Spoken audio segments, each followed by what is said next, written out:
I cannot believe that we're already in the back half of 2024. Are you kidding me? But here we are. Before you know it, the calendar will be turning again, and that means we are already getting ready for 2025 conferences, and one that I'm personally very excited to attend again is the Insights EDU conference. If you care at all about growing enrollment and building a student-centered higher ed experience, you really should be at this conference. Registration is now open, so secure your spot while early bird pricing is still available. Visit insightsedu.com for more information and to register. That's visit insightsedu.com for more information and to register.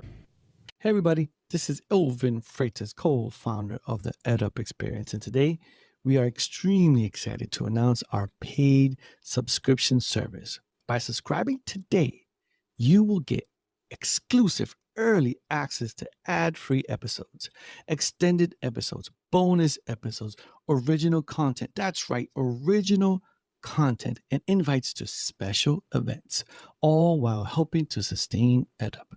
To become a subscriber, go to edupexperience.com. That's EDUP experience.com and subscribe to our free email newsletter to learn how you can get access. Again, go to edupexperience.com. That's EDUP experience.com. Welcome back, everybody. It's your time to EdUp on the EdUp Experience podcast, where we make education your business. This is Dr. Joe Salustio back with you again and again. If you listen to EdUp, you guys know that we've passed 900. It feels like recently we passed 900 episodes, and now we're at like 930. I looked at the schedule. Elvin Freitas, shout out to my co-founder, and then I'm going to send something to his house because I'm very upset with him. He's continuing to schedule me out every single day from now until the middle of September. Every single day from noon Central to 1, we podcast with amazing people across higher ed. Can I be mad at him for that? Or do I have to be happy that many people want to come and sit here and talk to me? I guess I could be mad and happy at the same time. I am very happy that we're getting close to 1,000 episodes. That was a huge goal for us to be able to get to 1,000. We think we're the first higher ed podcast that will ever do so.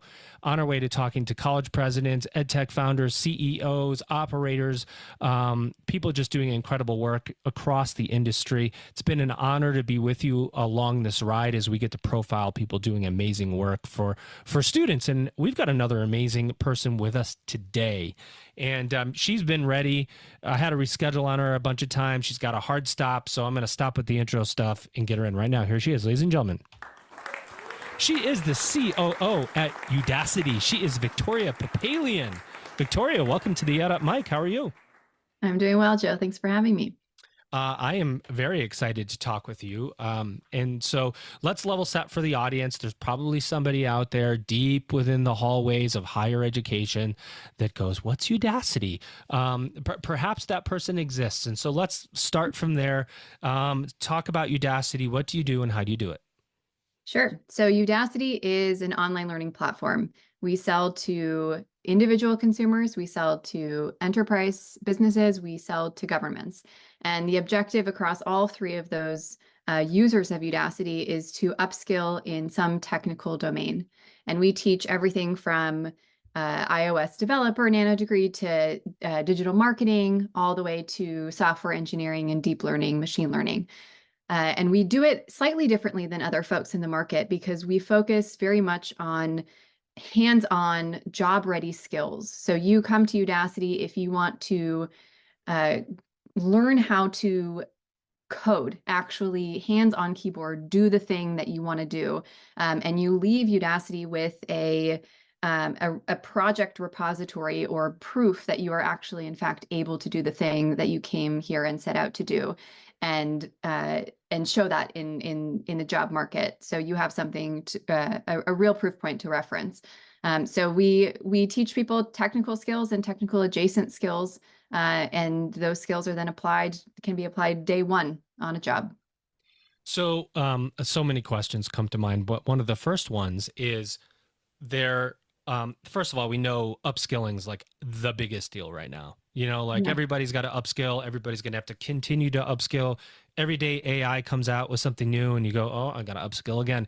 This is going to be a continuous loop for us. And I think really we have to be lifelong learners now. We used to say it, but now we have to do it. Who creates these courses? How are they created? How are they planned? How do you assess demand? All those types of things. Yeah, so we internally we have a pulse on what's happening in the market. We have a team of content developers who are industry practitioners, so they know what's happening in the market. They are connected to what's happening in the market, and they'll bring content ideas for us to develop. And when we develop content, we do so in partnership with industry. So we'll work with instructors who come from who are active employees at big technology companies and startup technology companies.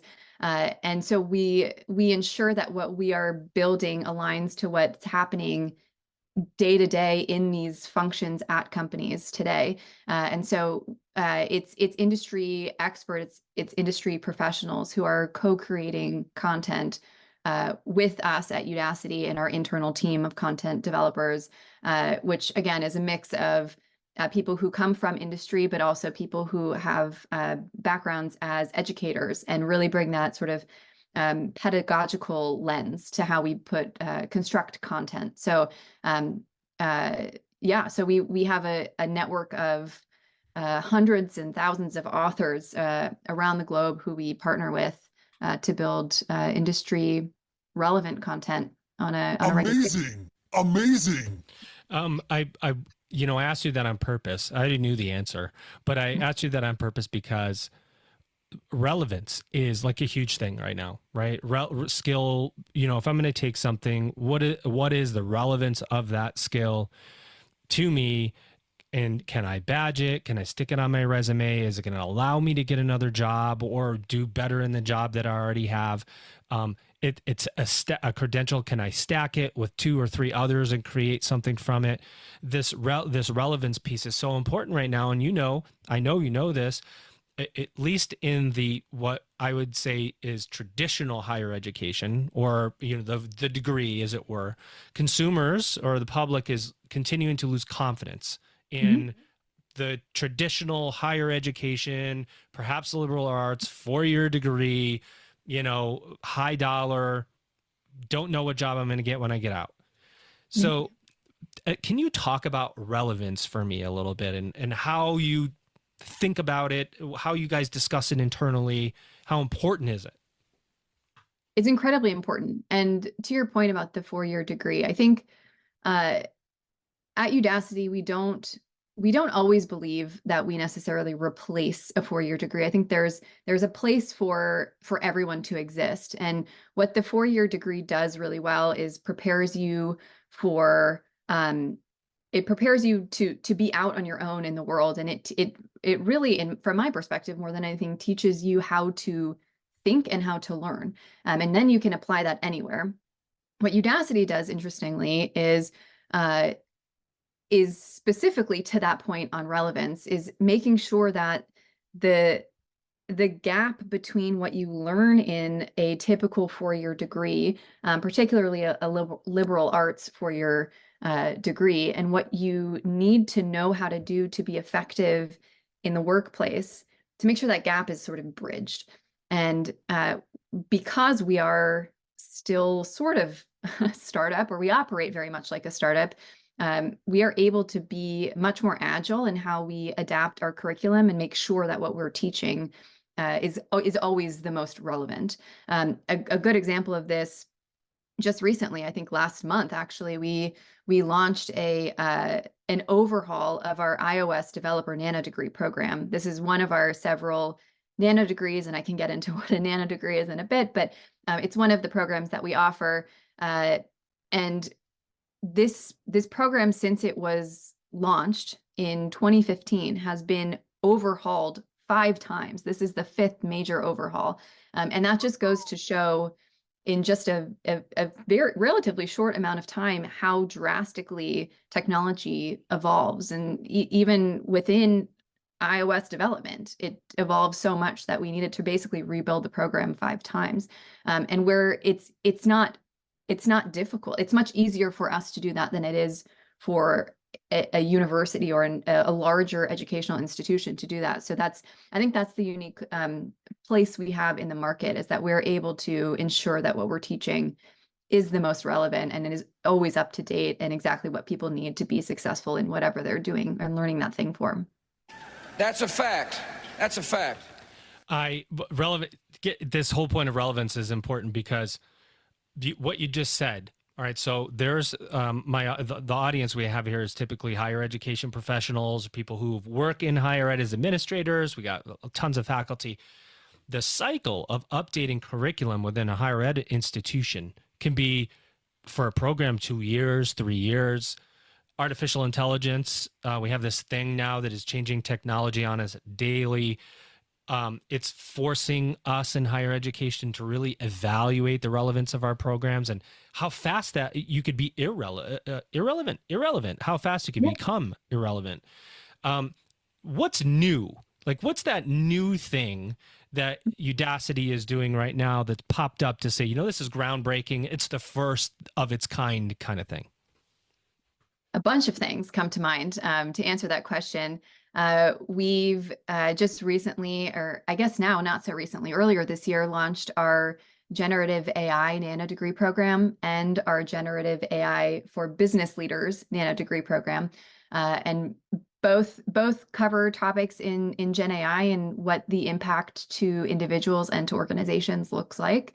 They serve slightly different audiences. The for business leaders is obviously for those who need to grapple with the impact and effect of these technologies on their business and making business and management decisions with these technological factors in mind. The other nanodegree is more geared towards practitioners, so those actually developing Gen AI models as part of their day-to-day. There's been huge demand for that. So that's something that's within 2024, relatively new for us. We put these programs out and they've gotten, as I'm sure you can imagine, incredible traction. We continue on the course of generative AI. Just this week, we launched with Google a free online course that teaches developers and designers how to use Google AI Studio and the Gemini API. Wait a minute. What did you just say? Free? Attention. That's crazy. That's amazing. Yes.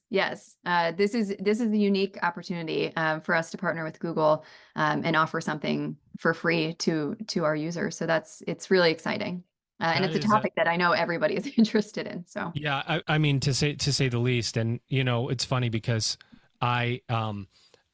there's the adoption curve on AI or being trained in AI or even anything related to AI is all over the place.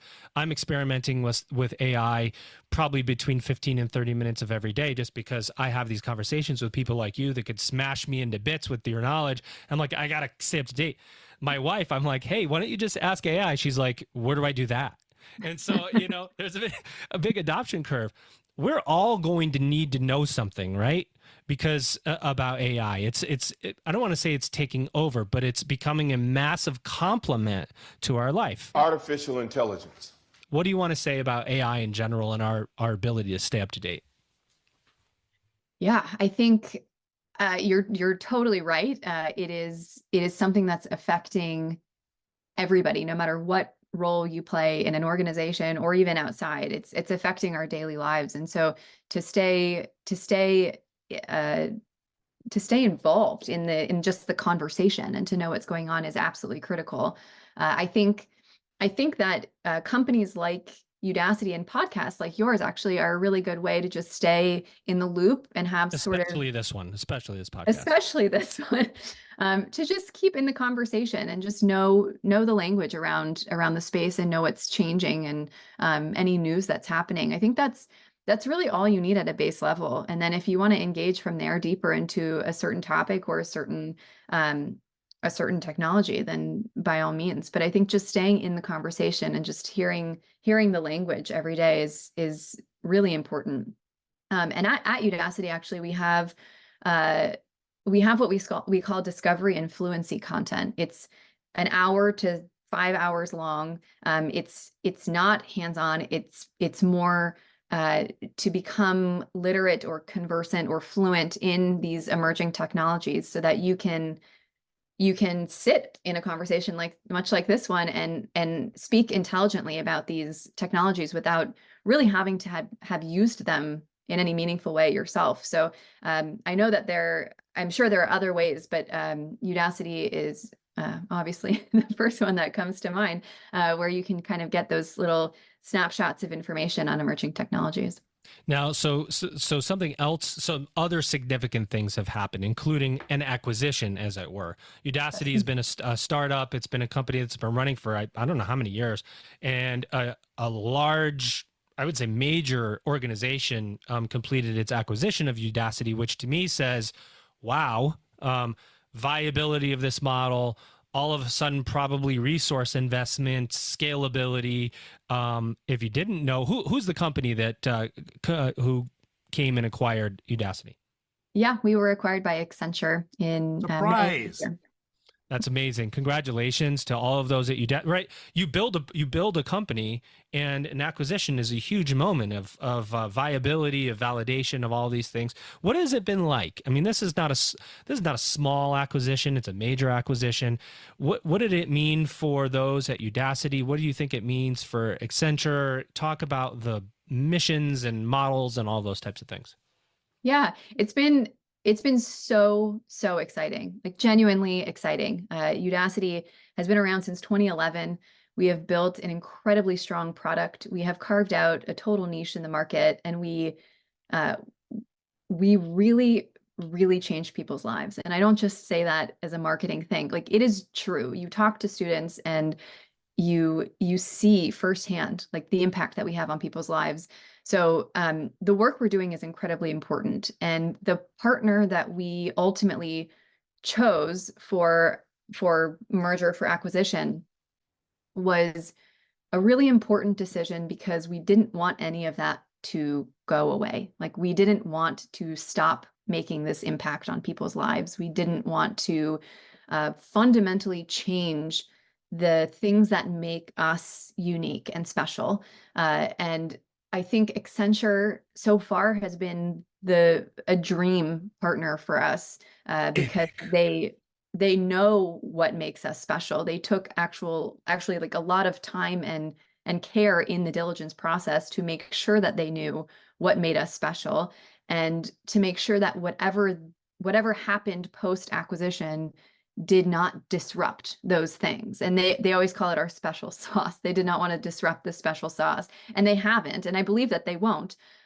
So what this acquisition for us at Udacity has meant so far is having people and resources around us who are asking all of the right questions about how we do what we do and how they can help us do more of it at scale. And so we've been sort of in the process of integrating into this Learned Vantage ecosystem, which is the practice that Accenture formed at the same time they announced the acquisition of Udacity. This is like an education service practice at Accenture. And so we are in the process of working through what integration looks like, what our go-to-market looks like together. And I am so confident that we will just be doing way more of all of the amazing stuff we've been doing so far with them by our side. So the experience has been incredible. 100%. Calling all higher ed marketing and enrollment management professionals. Hear, hear. The Insights EDU conference is back. This is your chance to level up your marketing and enrollment management strategies, and the EdUp Experience podcast will be there once again. Join us at the Ritz-Carlton, New Orleans, February 12th through 14th for an unforgettable conference. Registration is now open with early bird pricing. Outstanding. Hey everybody, this is Elvin Freitas, co-founder of the EdUp Experience. Are you enjoying the conversation so far? Good, I hope so. Did you know that you can actually hear this conversation early before anybody else? and ad-free, so you don't have to hear my voice during these ads?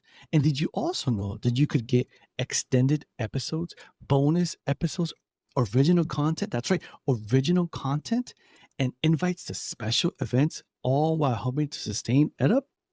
Well, if you didn't know, now you know. So go to edupexperience.com, that's EDUP experience.com, and become a subscriber today. First, you got to sign up to our free email newsletter, and then you'll find out how to become a subscriber. Again, go to edupexperience.com. We love it. We love it when companies match up to serve more students with a mission. You talk, what came out and what you're talking about, as much as there's dollars involved and scalability is involved. If you keep the mission at the center, which is changing people's lives, the rest of that stuff, I hate to say it, it's details, the important details, but details, because if we have a great need for skilled workers. I mean, and I want to highlight something that I know about Udacity, and so your relationship with AWS, and not to take away your thunder, but you've done some pretty incredible work in terms of scholarships. If you wouldn't mind taking a minute to give us those numbers and talk about this program and why it's so meaningful. Yeah. So just last month, actually, with the AWS program, we passed the $24 million mark worth of AI engineer scholarships. So more than 1,000 people received notifications of free enrollment in the AI programming with Python nanodegree program at Udacity through the AWS scholarship. And this How much was it? How many millions? $24 million. Are you kidding me? Wow, that's pretty amazing. Yeah, and this partnership we have with AWS is such a powerful one. They produce these incredible videos about the students that are transformed through these programs, and the partnership we have with them is wonderful. There are so many scholarship stories like this one where we're really going out into communities with partners, jointly with partners, and affording people opportunities for education, and specifically for technology education, that they wouldn't otherwise have. And so the scholarship part of our business is an incredibly important one, and one that is probably the most obviously mission aligned that thing that we do, and it gets a lot of attention because the impact is just you cannot ignore it. It's so powerful. Yeah, I mean, congratulations. That's incredible. We talk about this in higher education all the time. Obviously, serving the underserved, students from lower economic backgrounds, first generation students of color. A lot of times we have people who come into higher ed and gain some credits, and then they leave and they never come back to higher education. And you wonder there's other things out there. There's other ways to become educated, to have post-secondary education. Something like what Udacity offers as a primary way into post-secondary ed, or as an alternative, as an add-on, is just really great business to help skill up the workforce. And we even at that scale, it's not enough, right? I mean, that we have to do even more. We have to team up together. We have to partner. Universities, Udacity, they're just so many ways I think we could work together. Can you talk about some of the ways you partner with business, with industry, with higher education? How does that look? Yeah, so partnering with industry, we do that every day. That's the bread and butter of how we build content. So a lot of the expertise and thought leadership coming from within companies that are leaders in their respective space end up in our content. So there's that's one way that we partner with industry. With higher ed, we've throughout the sort of life cycle or the history of Udacity, we've had different partnerships with higher ed. One that's active right now, that's a really, really strong and super successful partnership, is with Western Governors University, or WGU. And they have data analytics programs that Udacity is integrated into. So in a normal university curriculum, there's a component of that curriculum that is Udacity. And we have been able to work together to refine those programs and make sure that they are constantly meeting their needs, to your earlier point on relevance. But in turn, we learn a lot from them on how to teach these difficult concepts. And that program has been incredibly successful. And the folks at WGU are very open to all kinds of partnership with Udacity. I just actually recently spoke to the dean of data science and programming and computer science, I believe, at WGU, Joe Derry. And so we have a webinar on udacity.com about how they think about generative AI and how they think about teaching topics like generative AI, and how WGU and Udacity coming together to jointly teach those difficult topics leads to really good outcomes for their students. So WGU is an example of how we sort of integrate with higher ed.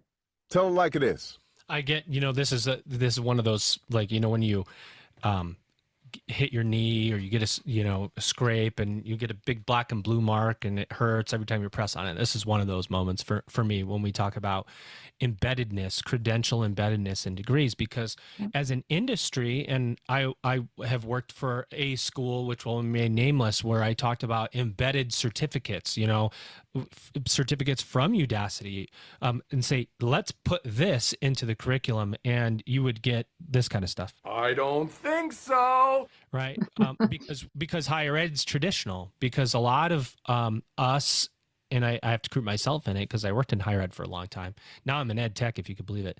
But we just don't want to do that. We just, but these are co-created credentials by business and industry with relevant skill sets that we're trying to teach with old curriculum. And you go, man, if I could just take this and embed this in my degree and have it updated, almost like building blocks. When this changes, I pull out, remember those building blocks and kids we used to play with, like A, B, and C? And it's like you pull out this building block and then you put this new building block in, and all of a sudden it refreshes the entire block.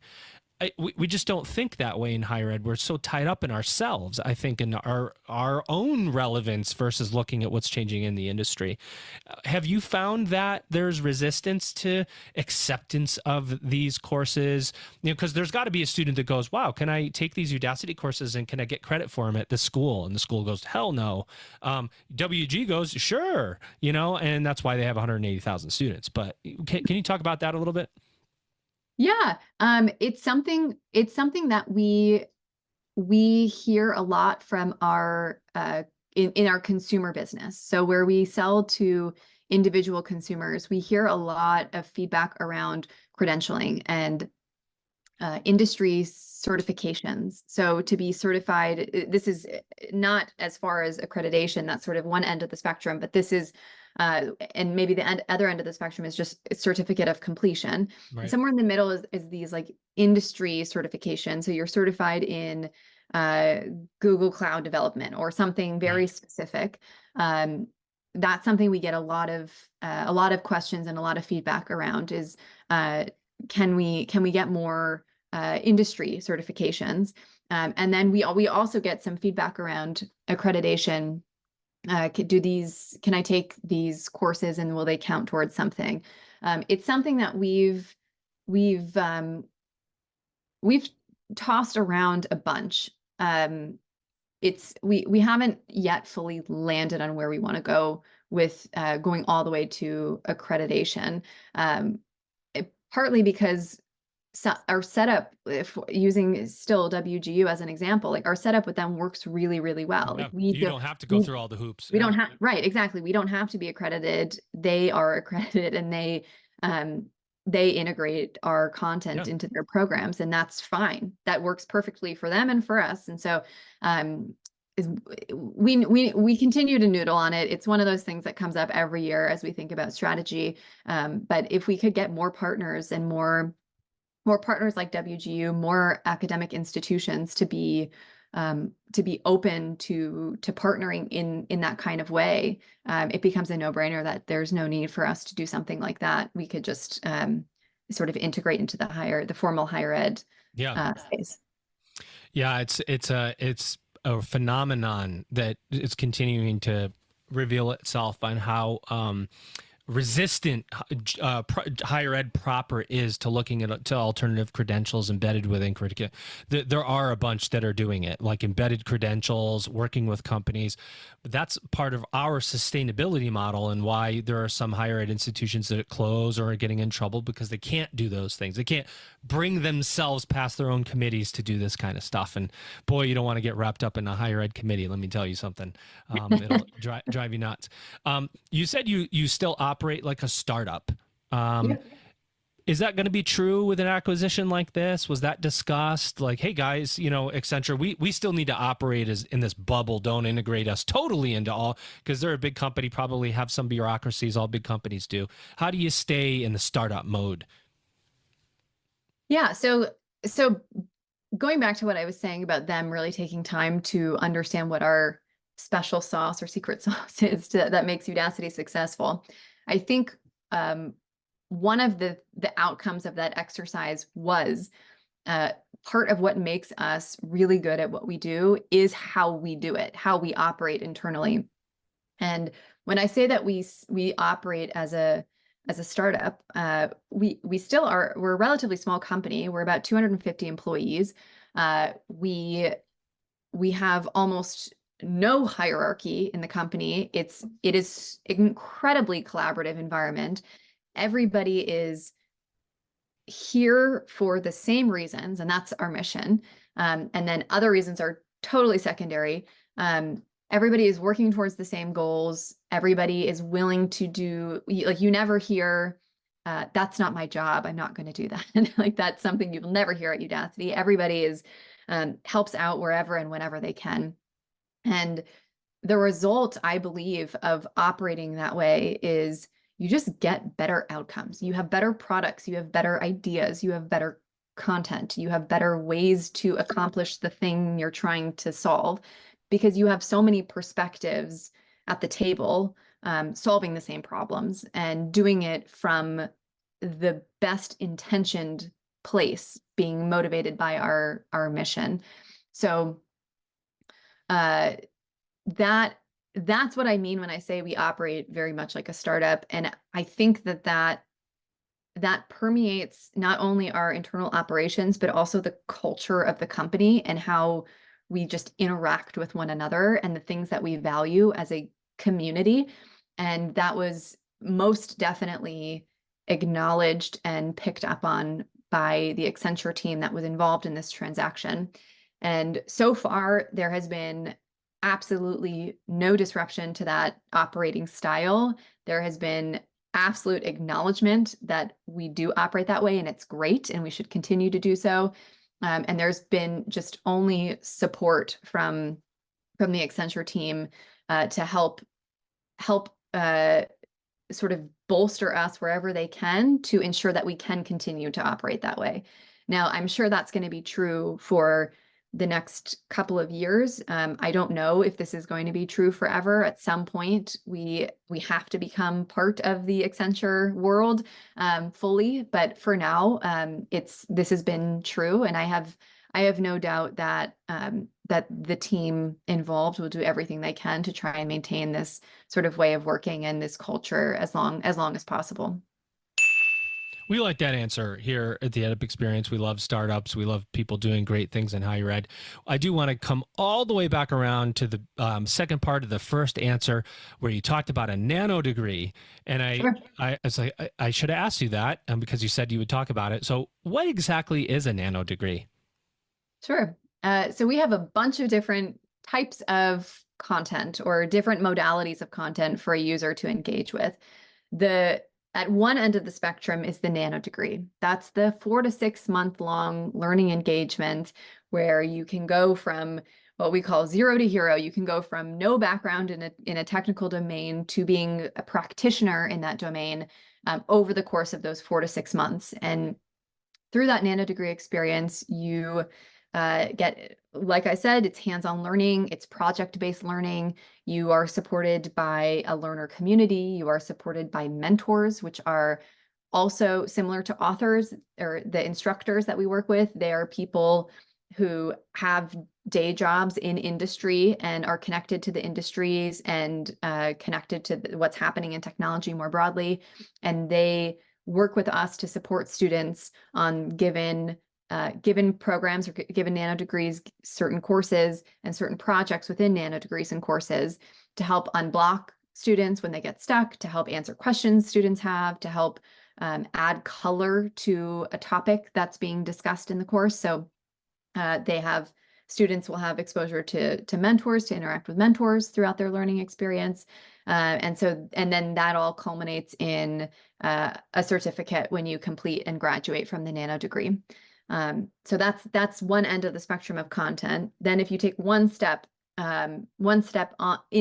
into the spectrum or towards the other end of the spectrum, you get courses, which are shorter bursts of content, and you'll typically have like 4 to 5 courses will make up a nano degree. And so that's a more specific or more focused learning on a specific topic, and culminates in a project as well. So you don't lose that hands-on practitioner component, and you still get access to all the services that I mentioned before. And then one more step is the discovery and fluency content. And I talked about this a bit earlier, but this is more of the like becoming conversational in a given tech domain and emerging technology. And then somewhere in there near nano degrees and courses, we have our content is divided into schools, and we'll have the School of Executive Leadership, and that's where, or executive education rather. And that's where you get exposed to the topics we discuss in nano degrees, but it's for a business leader audience. So you have generative AI for business leaders, you have AI for business leaders, you have data science for business leaders, and that's more just how do you manage a team or a company that is grappling with these technologies, and how do you make decisions with information, the information you have on these technologies, and how do you get more information if you're not a practitioner?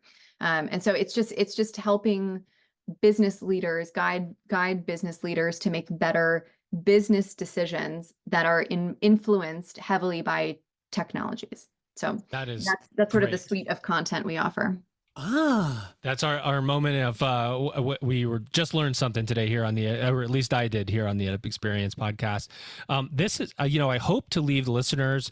I don't think you could listen to this episode and not have learned more about Udacity and what you do. But what I want to know from you in closing really is what you see for the future of post-secondary education. Yeah.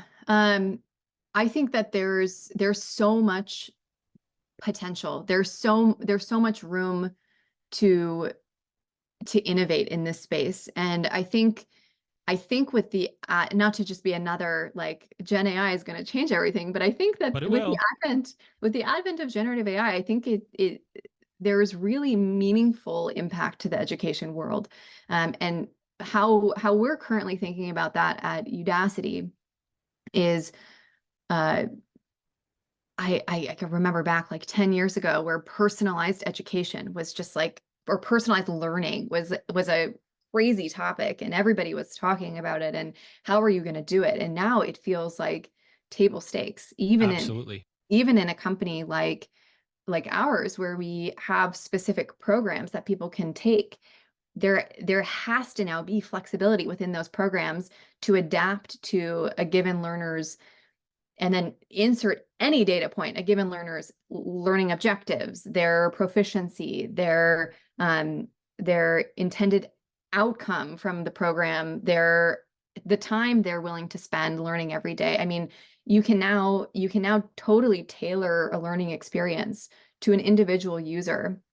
I love let me, not to interrupt you, but you're just so right on, because I've had conversations on the podcast for, 2022 ended the era of personalized education and began the era of individualized education. Yeah. Personalized to a group. We're going to make it personal for you, for your type, the student type.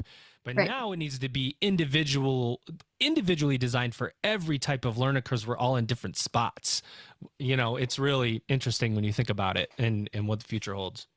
Yeah. So I think this is a super powerful tool that we have in our toolkit. And then I guess one more thing to add in the realm of content. So that's more in like the product or platform and how where I see the future of learning going, where I see the future of content going is these tools are still available, are available in platform in the same way they are in content. So this is how we're going to build content is fundamentally going to shift.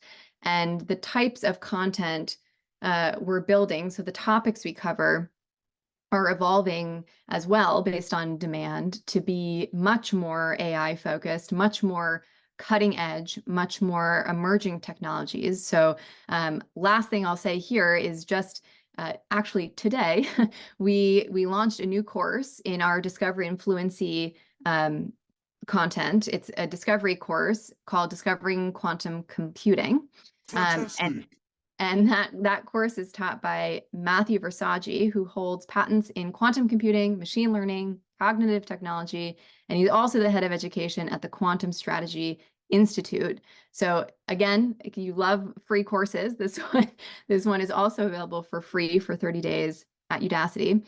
And I think this is an interesting moment for us. It feels very much like if you go back several years to when we launched self-driving car, the self-driving car nanodegree, that was a moment for this company. It was a defining moment. And I think it was for a number of reasons, but really because there was this new technology that didn't exist on any other platform. And we both taught it and evangelized it. And I think quantum is very similar in that respect. It's not necessarily mainstream yet. It's something that we're teaching, and it's something that we're going to actively evangelize as a next sort of wave and another kind of generative AI technology craze that we believe is coming. So we're really excited about that one and expect to see a lot more emerging technologies in our content library coming soon.